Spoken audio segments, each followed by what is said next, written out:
Good morning students.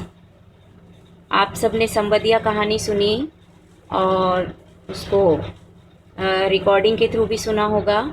अभी हम आज संवदिया पाठ का विस्तृत जो है रूप से पढ़ने जा रहे हैं। तो देखते हैं, इसमें कुछ इम्पॉर्टेंट व्याख्या भी हैं जो आपको ध्यान रखना है और उन्हें बहुत ध्यान से समझना भी है।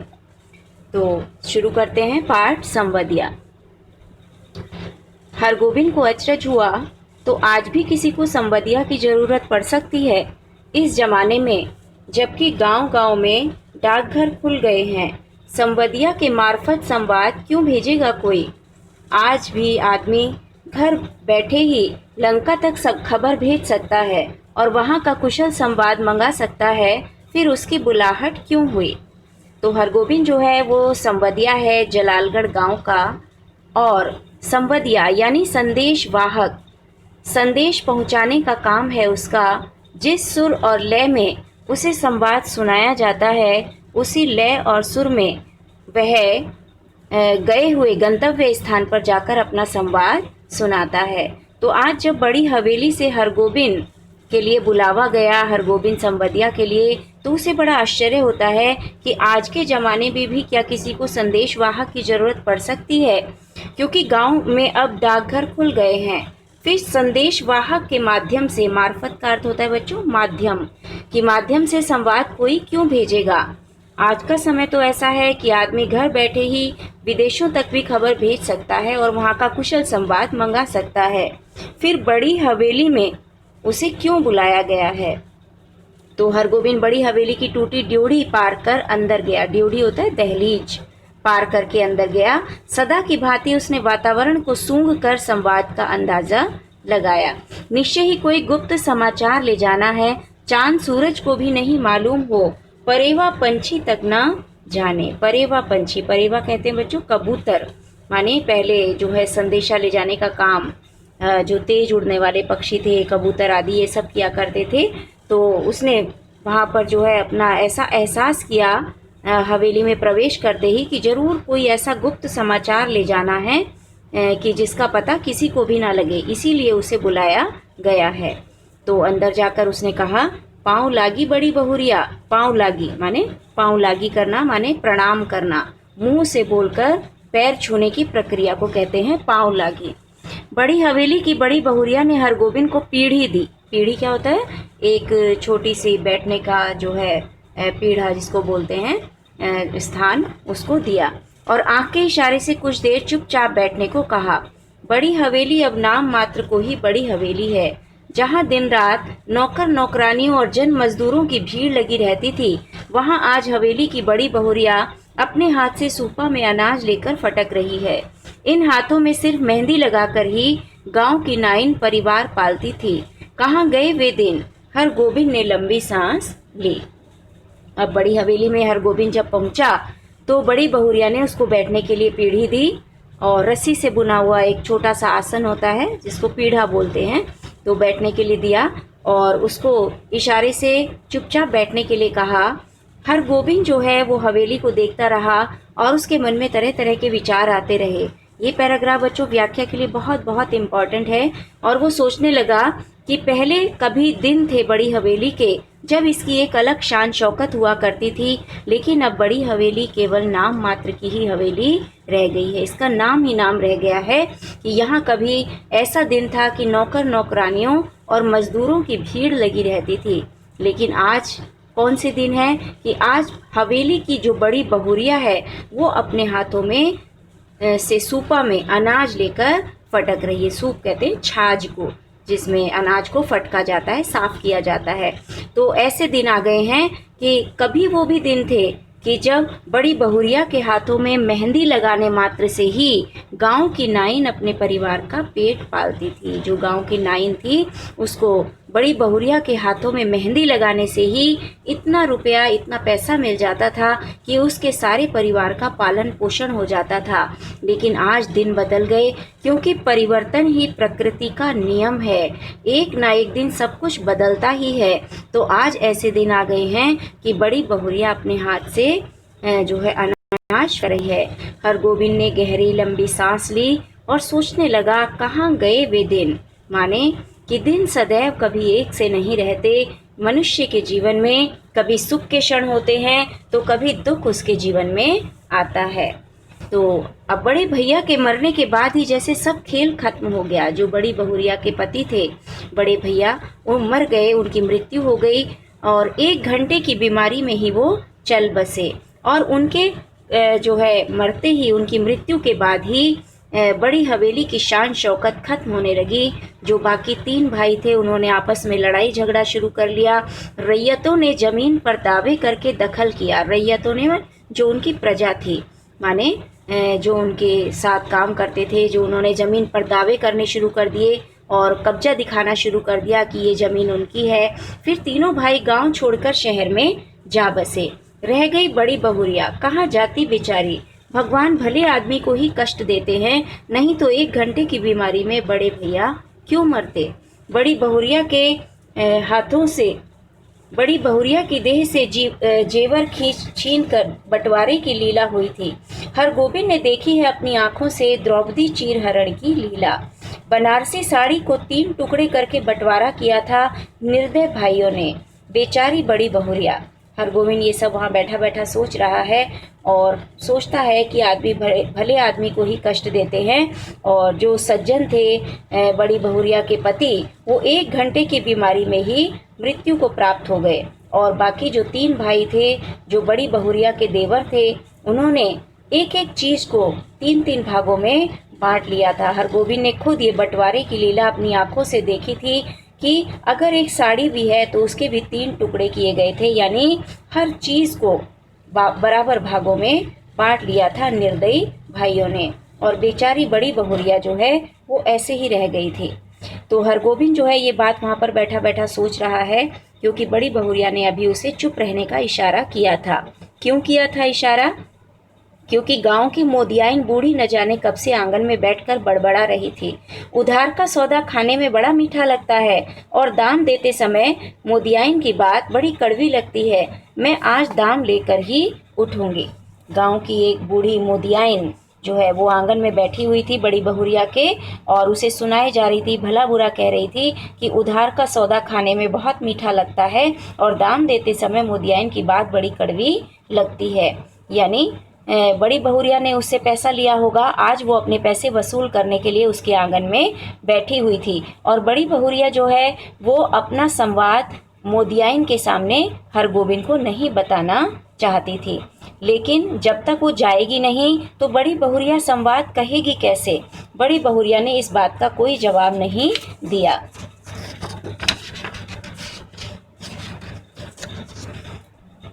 हरगोविंद ने फिर लंबी सांस ली।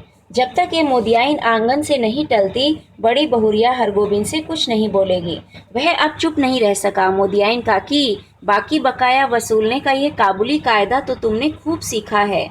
अब जो है हरगोविंद को उसकी एक कमज़ोर नस पता थी, तो इसीलिए जो है वो उसी नब्ज का सहारा लेता है और कहने लगता है उससे, मोदियाइन काकी, तुमने उधार वसूलने का काबुली कायदा तो तुमने बहुत ही सीख लिया है। काबुली कायदा क्या मतलब होता है बच्चों? कि अत्याचारपूर्ण व्यवहार करना, कि तुम अत्याचारपूर्ण व्यवहार से अपना उधार वसूलना खूब जानती हो। अब मोदियाइन काकी जो है वो काबुली के नाम से खूब चिढ़ती थी। तो क्यों चिढ़ती थी ये भी अभी आपको पता चलेगा। काबुली कायदा सुनते ही मोदियाइन तमक कर खड़ी हो गई। चुप रहे मुँह जो से, निमोचिए। और हरगोविंद को सुनाने लगी कि काबुली कायदे के नाम से वो चिढ़ गई और कहने लगी, मुंह झोसे माने मुंह जले, निमोचिए बिना मूछों वाले, ऐसा कहकर हरगोविंद को बोलने लगी। तो हरगोविंद कहता है, क्या करूं काकी, भगवान ने मूछ दाढ़ी दी ही नहीं, ना काबुली आगा साहब की तरह गुलजार दाढ़ी, माने काबुली आगा साहब की तरह मेरी जो है ऐसी गुलजार दाढ़ी, बढ़िया दाढ़ी नहीं है। भगवान ने मूछ दाढ़ी मुझे दी ही नहीं।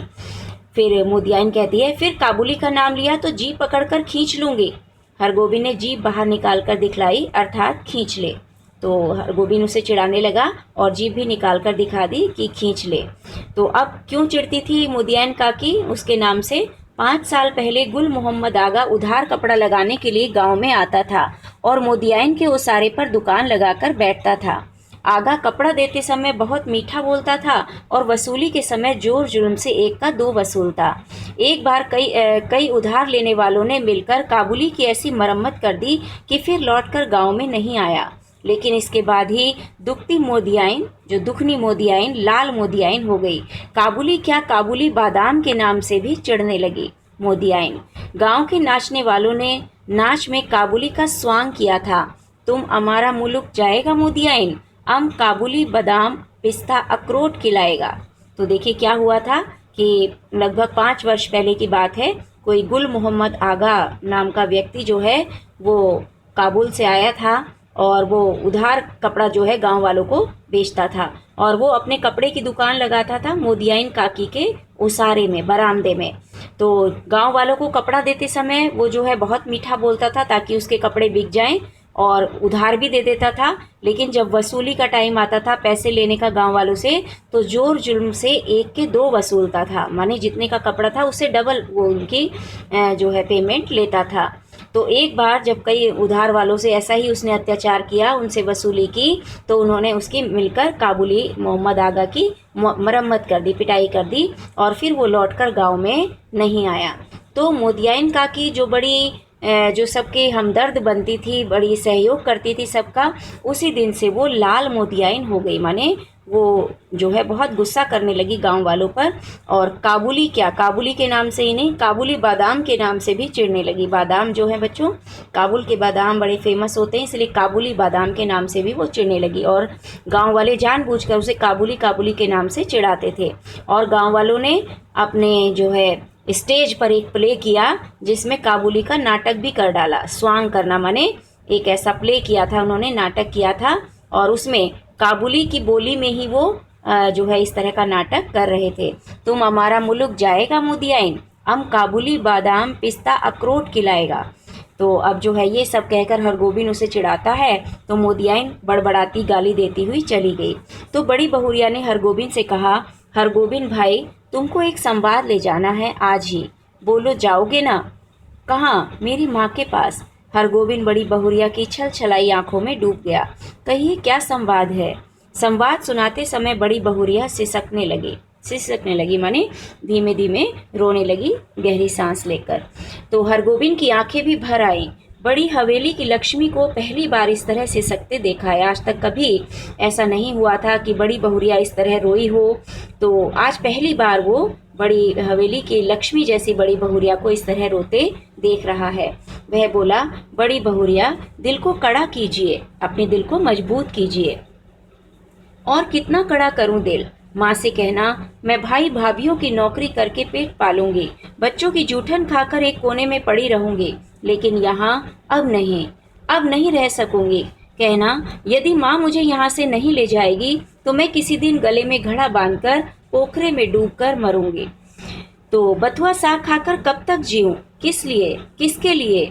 अब बड़ी बहुरिया जो है अपना दुख भरा संवाद हरगोबिन को सुनाती है और कहती है, जाकर मेरे माँ से कहना कि मैं अपने भाई भाभीियों की नौकरी करके अपना पेट पाल लूंगी, बच्चों की जूठन खाकर मैं वहीं किसी एक कोने में पड़ी रहूंगी, लेकिन अब मैं यहाँ नहीं रह सकती कि यदि माँ मुझे यहाँ से नहीं ले जाएगी तो मैं किसी दिन गले में घड़ा बांधकर किसी तालाब में डूबकर मर जाऊंगी। मैं बथुआ साग खाकर कब तक जीवन जीऊं, किसके लिए जीऊं? हरगोबिन का रोम रोम कलपने लगा। देवर देवरानियां भी कितने बेदर्द हैं। ठीक अगहनी धान के समय बाल बच्चों को लेकर शहर से आएंगे, 10-15 दिनों में कर्ज उधार की ढेरी लगाकर वापस जाते समय 2-2 मन के हिसाब से चावल चिवड़ा लेकर चले जाएंगे। फिर आम के मौसम में फिर आकर हाजिर, कच्चा पक्का आम तोड़कर बोरियों में बंद करके चले जाएंगे, फिर उलटकर कभी नहीं देखते। राक्षस हैं सब। हरगोबिन जो है उसका भी रोम रोम कलपने लगा, वो भी बहुत दुखी हो गया बड़ी बहुरिया का ये संवाद सुनकर और बड़ी बहुरिया के देवर देवरानियों को कोसने लगा कि कितने बेदर्द हैं वो।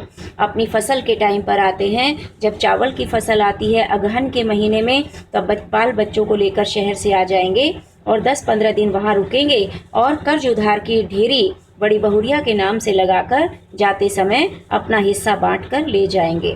फिर जब आम की फसल आएगी तब फिर हाजिर हो जाएंगे और कच्चे पक्के आम तोड़कर फिर बोरियों में बंद करके चले जाएंगे और फिर इस बीच में कभी बड़ी बहुरिया की खबर वो नहीं लेते। तो इस तरह हरगोविंद जो है वो बहुत दुखी हो जाता है। बड़ी बहुरिया आंचल के खूट से 5 रुपए का एक गंदा नोट निकालकर बोली, पूरा रहा खर्च भी नहीं जुटा सकी, आने का खर्च माँ से मांग लेना, उम्मीद है भैया तुम्हारे साथ ही आवेंगे।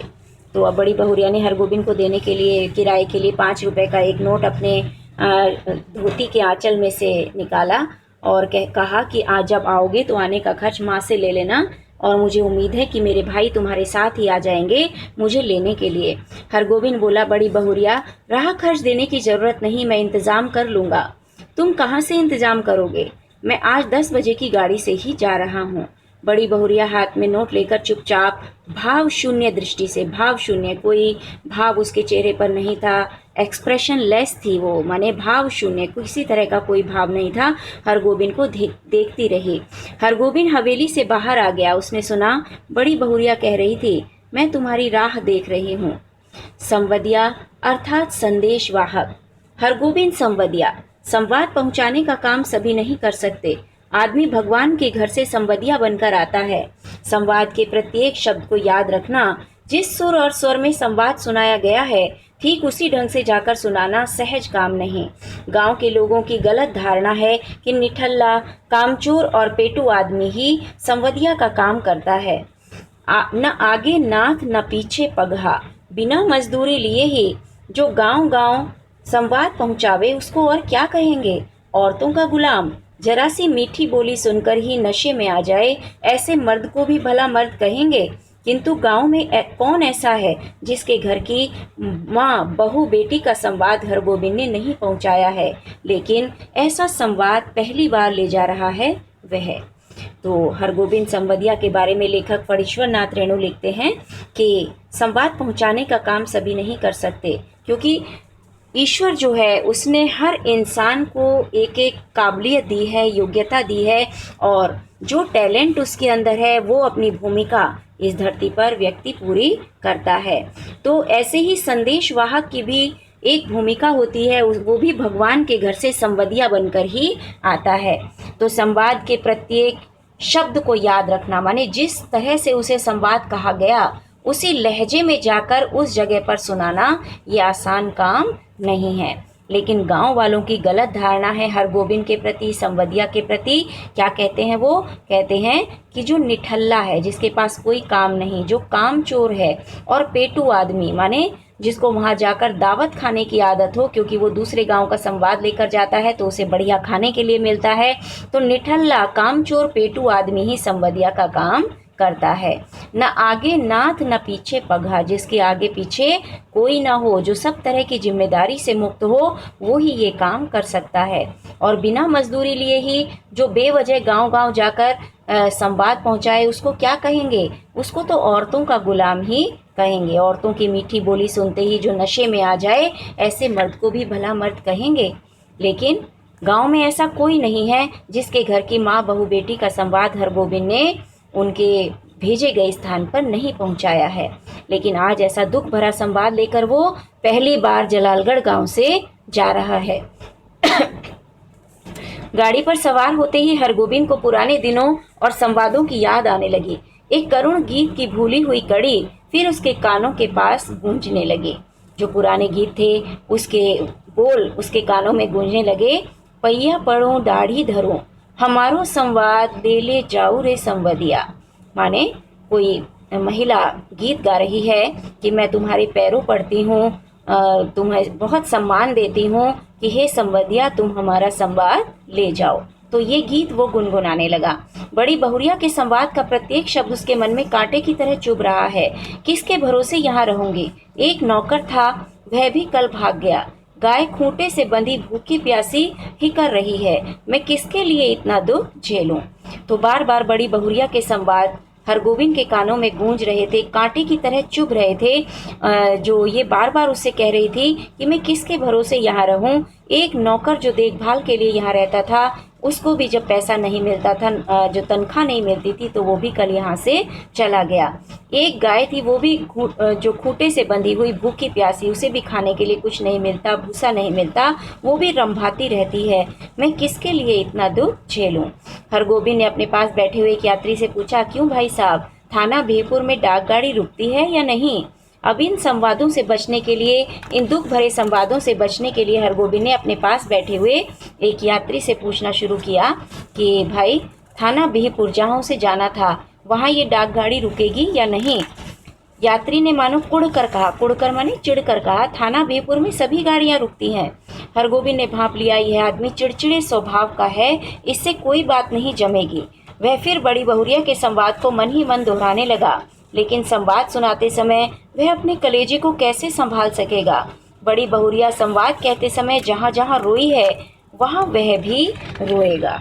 तो जिस सुर में उसे संवाद सुनाया गया है, उसी सुर में वह जाकर वहाँ सुनाएगा। संवाद कहते समय बड़ी बहुरिया जहाँ जहाँ रोई है, वह भी वहाँ पर रोएगा, उसकी माँ के सामने संवाद देते समय। तो कटिहार जंक्शन जब पहुँच गया हरगोविंद, जलालगढ़ गांव से कटिहार जंक्शन पड़ता था। कटिहार जंक्शन से फिर आगे थाना बिहपुर। तो कटिहार में उसको ट्रेन चेंज करनी थी, तो वहां पर उसने देखा कि 15-20 साल में बहुत कुछ बदल गया है। अब स्टेशन पर उतरकर किसी से कुछ पूछने की कोई ज़रूरत नहीं। गाड़ी पहुंची और तुरंत भोंपे से आवाज़ अपने आप निकलने लगी। भोंपे से इसको कहते हैं लाउड स्पीकर। तो लाउड स्पीकर, जिसको हम शुद्ध हिंदी में बोलेंगे ध्वनि विस्तारक यंत्र। तो आवाज़ आ रही थी लाउड स्पीकर से कि थाना बिहपुर, खगड़िया और बरौनी जाने वाले यात्री 3 नंबर प्लेटफार्म पर चले जाएं, गाड़ी लगी हुई है। हरगोविंद बड़ा खुश हुआ। कटिहार पहुंचने के बाद ही मालूम होता है कि सचमुच सुराज हुआ है। सुराज माने स्वराज, कि उसे ऐसा एहसास हुआ वास्तव में हम आज़ाद हो गए हैं, हमारे देश आज़ाद हो गया है, स्वराज आ गया है। क्योंकि इससे पहले वो कटिहार पहुंचता था तो किस गाड़ी में चढ़े और किधर जाए, इसी पूछताछ में ही कितनी बार उसकी गाड़ी छूट जाती थी। लेकिन गाड़ी बदलने के बाद फिर बड़ी बहुरिया का करुण मुखड़ा उसकी आंखों के सामने उभर गया। हरगोविंद भाई, माँ से कहना भगवान ने आंखें फेर ली, लेकिन मेरी माँ तो है, किस लिए, किसके लिए मैं बथुआ साग खाकर कब तक जीऊँ? तो ये संवाद जो है वो बार बार हरगोविंद के मन में गूंज रहे थे। उसकी आंखों के सामने बार बार बड़ी बहुरिया आकर बैठ जाती थी। थाना बिहपुर स्टेशन पर गाड़ी पहुंची तो हरगोविंद का जी भारी हो गया। इससे पहले भी कई भला बुरा संवाद लेकर वह इस गांव में आया है, कभी ऐसा नहीं हुआ। उसके पैर गांव की ओर बढ़ ही नहीं रहे थे। इसी पगडंडी से बड़ी बहुरिया अपने मैके लौट आवेगी, गांव छोड़कर चली जावेगी, फिर कभी नहीं आवेगी।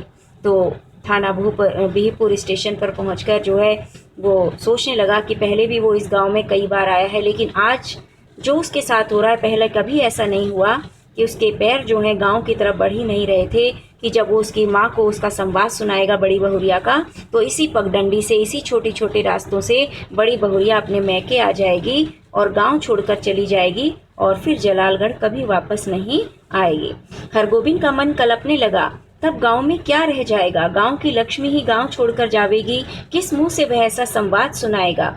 कैसे कहेगा कि बड़ी बहुरिया बथुआ साग खाकर गुजारा कर रही है? सुनने वाले हरगोविंद के गांव का नाम लेकर थूकेंगे, कैसा गांव है जहां लक्ष्मी जैसी बहुरिया दुख भोग रही है? तो हरगोविंद जो है वो मन ही मन कलपने लगा, रोने लगा कि जब बड़ी बहुरिया गांव छोड़कर जाएगी तो जलालगढ़ गांव में क्या रह जाएगा? गांव की लक्ष्मी जैसी बहुरिया गांव छोड़कर चली जाएगी तो किस मुंह से जाकर वो ये संवाद उसकी माँ को सुनाए? कैसे कहे कि बड़ी बहुरिया जो है वो बथुआ साग खाकर गुजारा कर रही है? और जो भी सुनेगा वो हरगोविंद के गांव का नाम लेकर, जलालगढ़ गांव का नाम लेकर थूकेगा कि कैसा गांव है कि जहां लक्ष्मी जैसी बहुरिया भी इतना दुख भोग रही है। तो पहले के लोग जो थे बच्चों, वो अपने गांव की बेइज्जती भी जो है वो बहुत बड़ा अपमान समझते थे। तो यही बात हरगोविंद के मन में आ रही थी कि जलालगढ़ गांव के नाम पर भी लोग थूकेंगे कि जहां पर जो है बड़ी बहुरिया की देखभाल करने वाला भी कोई नहीं है। अनिच्छा पूर्वक हरगोविंद ने गांव में प्रवेश किया। बिना किसी इच्छा के हरगोविंद गांव में प्रवेश कर गया। हरगोविंद को देखते ही गांव के लोगों ने पहचान लिया। जलालगढ़ गांव का संबंधिया आया है, न जाने क्या संवाद लेकर आया है। राम राम भाई, कहो कुशल समाचार ठीक है ना? अब गांव में जो भी व्यक्ति रास्ते में मिलता तो पहचान लिया सबने कि जलालगढ़ गांव से संवादिया आया है। न जाने आज कौन सा संवाद लाया होगा, किसका संवाद है। तो सब उसे राम राम करते हैं, कुशल समाचार पूछते हैं। राम राम भैया जी, भगवान की दया से आनंदी है। माने वो बताता है कि भगवान की दया से सब कुशल पूर्वक है, सब आनंद से हैं। उधर पानी बूंदी पड़ा है? तो गांव के लोग पूछते हैं कि भाई जलालगढ़ गांव में भी वर्षा पानी वगैरह ठीक हुई है, क्योंकि पहले के लोग मतलब किसानी उसमें जो है फसल में यही पूछते थे कि वर्षा ठीक हुई है, फसल ठीक हो रही है, तो ये सब जो है उससे पूछते हैं। तो बड़ी बहुरिया के बड़े भाई ने हरगोविंद को नहीं पहचाना। हरगोविंद ने अपना परिचय दिया तो उन्होंने सबसे पहले अपनी बहन का समाचार पूछा, दीदी कैसी हैं? भगवान की दया से सब राजी खुशी हैं। मुंह हाथ धोने के बाद हरगोविंद की बुलाहट आंगन में हुई। अब हरगोविंद कांपने लगा, उसका कलेजा धड़कने लगा। ऐसा तो कभी नहीं हुआ। बड़ी बहुरिया की छलछलाई हुई आंखें, सिसकियों से भरा हुआ संवाद। उसने बड़ी बहुरिया की बूढ़ी माता को पांव लागी की, उन्हें प्रणाम किया और बूढ़ी माता ने पूछा, कहो बेटा क्या समाचार है? तो आंगन में उसे बुलाया गया हरगोविंद को और जो है उससे पूछा जाने लगा कि क्या समाचार है, क्या संवाद लेकर आए हो। तो हरगोविंद क्या कहता है, माई जी आपके आशीर्वाद से सब ठीक है। कोई संवाद है? संवाद जी, संवाद तो कोई नहीं। मैं कल सिरसिया गांव आया था तो सोचा कि एक बार चलकर आप लोगों का दर्शन कर लूं। अब हरगोविंद जो है वो झूठ बोल देता है, लेकर तो वो उनकी बेटी का ही संवाद आया था, लेकिन उसकी हिम्मत ही नहीं हुई कि बूढ़ी माँ को कैसे बताए कि उनकी बेटी कितना दुख भोग रही है जलालगढ़ गांव में। तो वो कह देता है कि मैं पड़ोस के सिरसिया गांव में आया था तो मैंने ये सोचा कि आप लोगों का दर्शन कर लूं, संवाद तो मैं कोई लेकर नहीं आया। बूढ़ी माता हरगोविंद की बात सुनकर कुछ उदास सी हो गई। तो तुम कोई संवाद लेकर नहीं आए हो? जी नहीं, कोई संवाद नहीं। ऐसे बड़ी बहुरिया ने कहा है कि यदि छुट्टी हुई तो दशहरा के समय गंगा जी के मेले में आकर माँ से भेंट मुलाकात कर जाऊंगी। बूढ़ी माता चुप रही। हरगोविंद बोला, छुट्टी कैसे मिले, सारी गृहस्थी बड़ी बहुरिया के ऊपर ही है। तो हरगोविंद कह देता है कि कोई संवाद लेकर नहीं आया, कि यदि मुझे छुट्टी मिलेगी, बड़ी बहुरिया ने ऐसा संदेशा भेजा है कि यदि छुट्टी मिलेगी तो गंगा दशहरा के मेले में आकर, गंगा दशहरा का मेला जो है बच्चों वो इसमें ज्येष्ठ मास में लगता है, तो तब मैं माँ से भेंट मुलाकात करूँगी। तो बूढ़ी माँ जो है वो चुप रही। तो हरगोविंद कह देता है कि बड़ी बहुरिया को छुट्टी कैसे मिले, क्योंकि सारी गृहस्थी का बोझ जो है वो बड़ी बहुरिया के ऊपर ही है। बूढ़ी माता बोली, मैं तो बबुआ से कह रही थी कि जाकर दीदी को लिवा लाओ, यहीं रहेगी। वहाँ अब क्या रह गया है? जमीन जायदाद तो सब चली ही गई। तीनों देवर अब शहर में जाकर बस गए हैं, कोई खोज खबर नहीं लेते। मेरी बेटी अकेली। तो बूढ़ी माँ कहती है कि भाई जो है मैं तो अपने बेटे से कह रही थी, बड़ी बहुरिया के भाई से, कि जाकर अपनी दीदी को यहाँ लिवा लाओ, अब वो यहीं रहेगी, क्योंकि अब वहाँ क्या रह गया है, ज़मीन जायदाद सब चली गई है और तीनों देवर भी शहर में जाकर बस गए हैं और मेरी बेटी की खोज खबर नहीं लेते। तो हरगोविंद क्या कहता है, कहता है, नहीं माई जी, ज़मीन जायदाद अभी भी कुछ कम नहीं, जो है वही बहुत है। टूट भी गई है तो आखिर बड़ी हवेली ही स्वांग नहीं है, यह बात ठीक है, मगर बड़ी बहुरिया का तो सारा गांव ही परिवार है। हमारे गांव की लक्ष्मी है बड़ी बहुरिया। गांव की लक्ष्मी गांव को छोड़कर शहर कैसे जाएगी? यूं देवर लोग हर बार आकर ले जाने की जिद करते हैं। तो अब वो झूठ बोल देता है हरगोविंद बूढ़ी माता से, कहता है कि बड़ी हवेली टूट भी गई है तो आखिर है तो बड़ी हवेली ही, कि वैसी शान शौकत नहीं है, ये बात तो ठीक है, मगर बड़ी बहुरिया का सारा गांव ही परिवार है। हमारे गांव की लक्ष्मी है बड़ी बहुरिया, और वो गांव छोड़कर शहर कैसे जाएगी? देवर लोग तो बार बार आकर ले जाने की जिद करते हैं, पर बड़ी बहुरिया ही जाती नहीं है। बूढ़ी माता ने अपने हाथ हरगोविंद को जलपान लाकर दिया। पहले थोड़ा जलपान कर लो बबुआ। जलपान करते समय हरगोविंद को लगा बड़ी बहुरिया दालान पर बैठी उसकी राह देख रही है, भूखी प्यासी। रात में भोजन करते समय भी बड़ी बहुरिया मानो सामने आकर बैठ गई। कर्ज उधार अब कोई देते नहीं, एक पेट तो कुत्ता भी पालता है, लेकिन मैं माँ से कहना। हरगोविंद ने थाली की ओर देखा, दाल भात, 3 किस्म की भाजी, घी, पापड़, अचार। बड़ी बहुरिया बथुआ साग उबाल कर खा रही होगी। अब रात्रि के समय जब उसे भोजन दिया गया तो उसकी थाली में कई तरह का जो है भोजन परोसा गया था।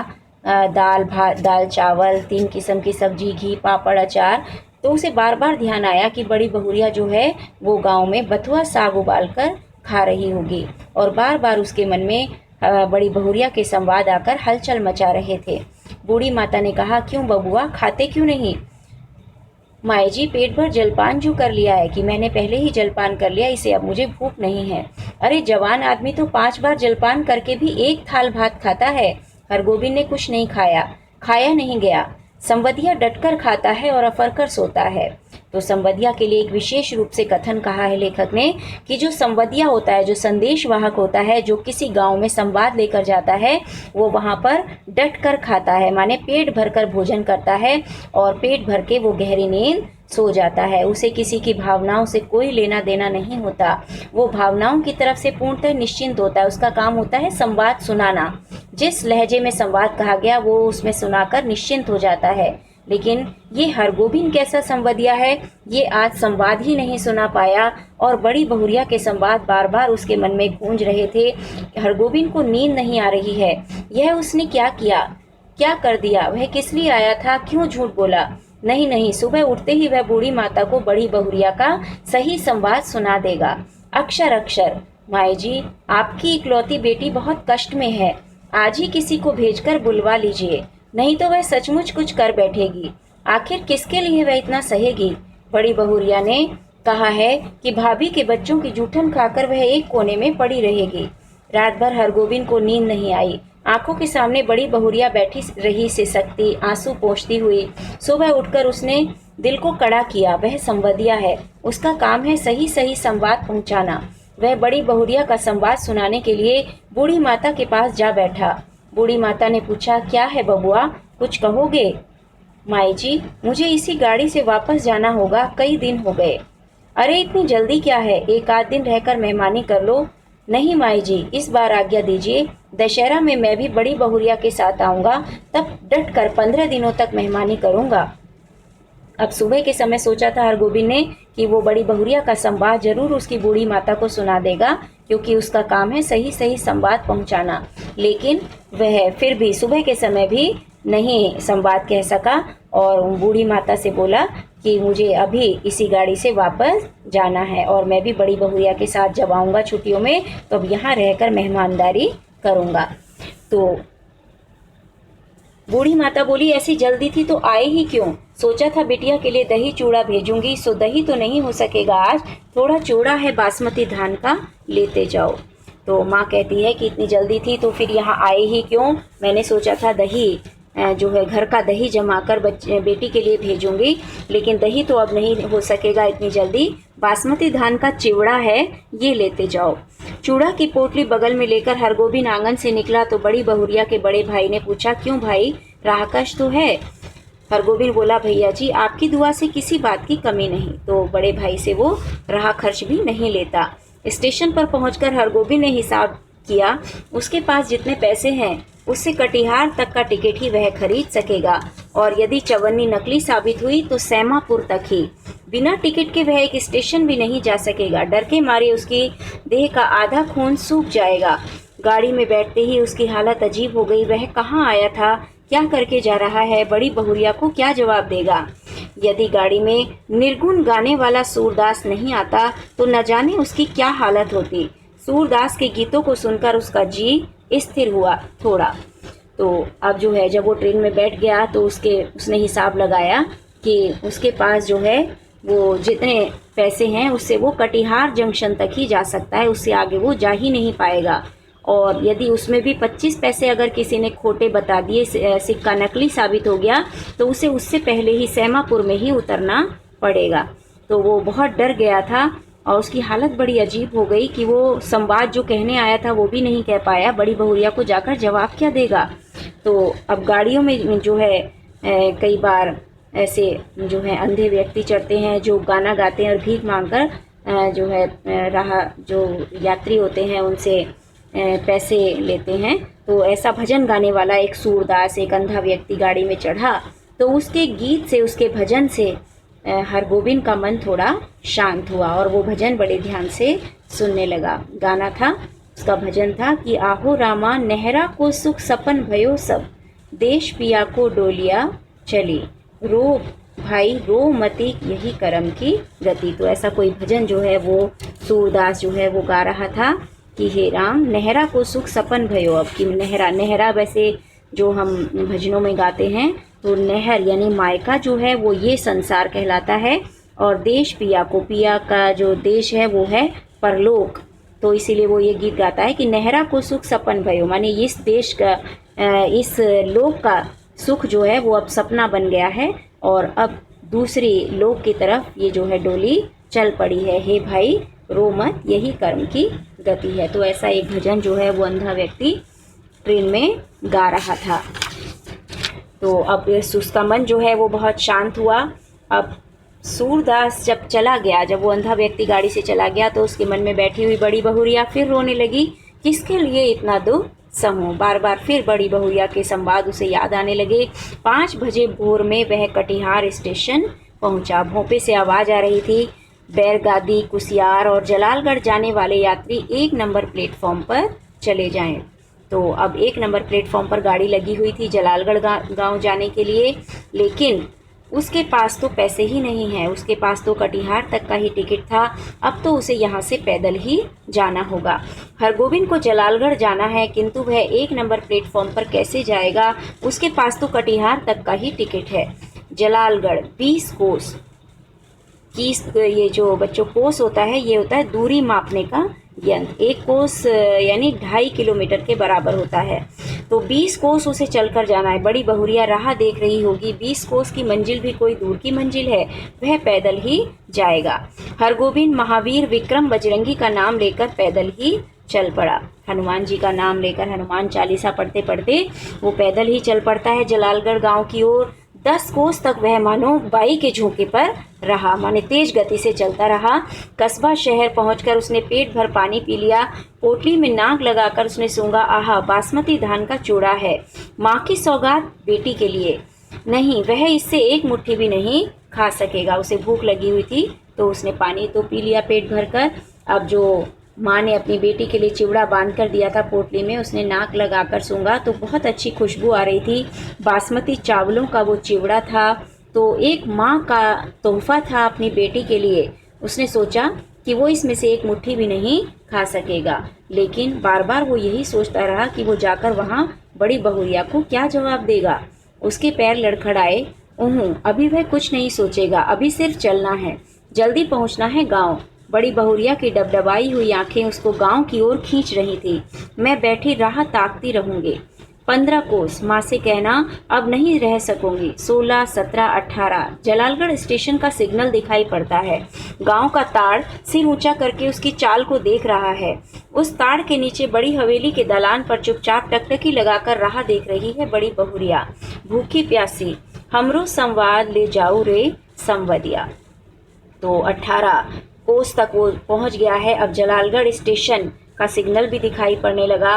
गांव में जो ताड़ के बड़े ऊंचे ऊंचे पेड़ हैं वो भी अब उसे देख रहे हैं, जैसे उसकी चाल को पहचान रहे हैं। और वहीं पर बड़ी हवेली के दालान में बरामदे में चुपचाप टकटकी लगाकर बड़ी बहुरिया उसकी राह भी देख रही होगी। तो लेकिन यह कहाँ चला आया हरगोविंद? यह कौन गाँव है? पहली सांझ में ही अमावस का अंधकार, किस राह से वह किधर जा रहा है? नदी है? कहाँ से आ गई नदी? नदी नहीं, खेत हैं। ये झोपड़े हैं या हाथियों का झुंड? ताड़ का पेड़ किधर गया? वह राह भूलकर न जाने कहाँ भटक गया। इस गांव में आदमी नहीं रहते क्या? कहीं कोई रोशनी नहीं, किससे पूछे? कहाँ वह रोशनी है या आंखें? वह खड़ा है या चल रहा है? वह गाड़ी में है या धरती पर? अब 18 कोस चलते चलते हरगोविंद की ये हालत हो गई कि उसे जो है वो चक्कर आने लगे और उसे गांव के नज़दीक पहुंचते पहुंचते ऐसा लगने लगा कि जैसे दिन में ही अंधकार उसे दिखाई दे रहा था। उसे लगा कि जो खेत दिखाई पड़ रहे हैं, खेत की जगह उसे नदी नज़र आने लगी कि ये नदी कहाँ से आ गई, यहाँ तो नदी नहीं थी। जो झोपड़ियाँ थी वो हाथियों के झुंड जैसी दिखाई दे रही थी। ताड़ के पेड़ नजर नहीं आ रहे थे। उसे लग रहा था कि जैसे वो रास्ता भटककर वापस बड़ी बहुरिया के गांव में पहुंच गया है। उसे ऐसा लग रहा था कि वो अभी गाड़ी में है या धरती पर वो चल रहा है या खड़ा है। तो अब वो ऐसे ही सोचते सोचते बेहोशी की हालत में बड़ी हवेली तक पहुंच गया। तो उसके कानों में ऐसी आवाज़ सुनाई दे रही थी, हरगोविंद भाई आ गए। बड़ी बहुरिया की बोली है, इस कटिहार स्टेशन का भोपा बोल रहा है। तो उसे तब भी यकीन नहीं हो रहा था और वो सोचने लगा कि बड़ी बहुरिया बोल रही है या कटिहार स्टेशन का जो लाउड स्पीकर है उससे आवाज़ आ रही है। हरगोविंद भाई क्या हुआ तुमको? बड़ी बहुरिया। हरगोविंद ने हाथ से टटोल कर देखा, वह बिछावन पर लेटा हुआ है। सामने बैठी छाया को छूकर बोला, बड़ी बहुरिया। तो अब उसको जब होश आया तो उसने देखा कि वो एक बिछावन पर, एक बिछौना नीचे धरती पर बिछा हुआ है और उस पर वो लेटा है और सामने बैठी एक छाया जो उसे अभी पूरी तरह दिखाई भी नहीं दे रही थी, उसको छूकर बोला, बड़ी बहुरिया। हरगोविंद भाई अब जी कैसा है? लो एक घूंट दूध और पी लो, मुंह खोलो। हाँ पी जाओ, पियो। तो उस समय बड़ी बहुरिया जो है वो हरगोविंद को जो है दूध दे रही थी ताकि उसकी जो बेहोशी की हालत है, जो वो भूखा प्यासा बेहोश हो गया था, तो वो उसकी हालत ठीक हो जाए, उसमें सुधार आ जाए। हरगोविंद होश में आया, बड़ी बहुरिया का पैर पकड़ लिया। बड़ी बहुरिया मुझे माफ़ करो, मैं तुम्हारा संवाद नहीं कह सका। तुम गांव छोड़कर मत जाओ, तुमको कोई कष्ट नहीं होने दूंगा। मैं तुम्हारा बेटा। बड़ी बहुरिया तुम मेरी माँ, सारे गांव की माँ हो। मैं अब निठल्ला बैठा नहीं रहूँगा, तुम्हारा सब काम करूँगा। बोलो बड़ी माँ, तुम गांव छोड़कर चली तो नहीं जाओगी? बोलो। तो हरगोविंद को जब होश आया तो उसने बड़ी बहुरिया के पैर पकड़ लिए और माफ़ी मांगने लगा कि मैं तुम्हारा संवाद नहीं कह सका कि तुम ये गांव छोड़कर मत जाओ, और ये तुम गांव छोड़कर चली तो नहीं जाओगी, तो तुम आज से मेरी माँ हो। मैं तुम्हारा सब काम करूँगा, तुम्हें कोई कष्ट जीवन में नहीं होने दूंगा, लेकिन बस तुम ये गांव छोड़कर मत जाना। तो बड़ी बहुरिया गर्म दूध में एक मुट्ठी बासमती चूड़ा डालकर मसकने लगी। संवाद भेजने के बाद से ही वह अपनी गलती पर पछता रही थी। तो हरगोविंद का ऐसा क्षमा याचना वाला भाव देखकर बड़ी बहुरिया गर्म दूध में एक मुट्ठी बासमती चिवड़ा डालकर उसको मसल कर भिगोने लगी ताकि वो हरगोविंद को वो आहार दे सके, भोजन दे सके।